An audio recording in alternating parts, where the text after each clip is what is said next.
Bangladesh premier league বিপিএলে এখন পর্যন্ত প্রতিটা দলের প্রায় ৮টি করে ম্যাচ সম্পূর্ণ হয়ে গিয়েছে, অর্থাৎ বিপিএল শেষের পথে। এখনো যেমন বিদেশি ক্রিকেটাররা চলে যাচ্ছে, তেমন বিদেশি ক্রিকেটাররা আসছেও রংপুর রাইডার্সে হয়ে। তাই তো প্লে অফ খেলতে আসছে অস্ট্রেলিয়া টপ অর্ডার ব্যাটার ক্রিসলিনের বিগ ব্যাশ দল অ্যাডিলেড স্ট্রাইকার্স বাদ পড়ে গিয়েছে। তার দলেরই ক্যাপ্টেন অ্যালেক্স রোস তো খুলনার হয়ে খেলতে এসেছেন, তাই তিনিও আসছেন রংপুর রাইডার্সের হয়ে খেলতে।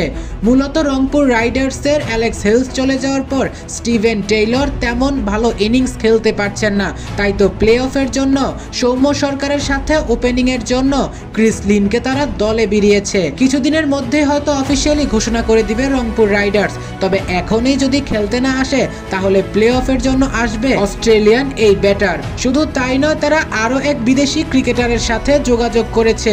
সেই ক্রিকেটারের নাম অবশ্য এখনো জানা যায়নি, জানলে অবশ্যই আপনাদেরকে জানিয়ে দেব।